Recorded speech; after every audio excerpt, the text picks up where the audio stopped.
Here's one more look at this SB-200. I put in 2 small holes here for that meter. I'm thinking if I get a new meter, if I find an old meter that actually is made for this unit, these holes would be covered up when I put the meter in.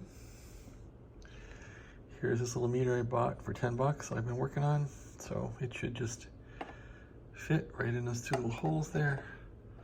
I didn't line it up quite well. It's a bit crooked, but that's what happens when you hack things together and you're not super careful.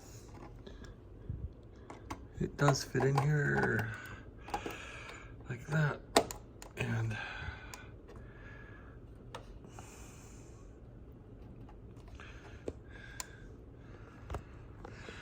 it's not really too great as far as, well, I guess it's fine.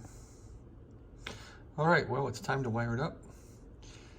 And I really want to get this meter in here because I want to get the cover back on this thing and get it back together. All right. So, thanks for watching. Have a great day.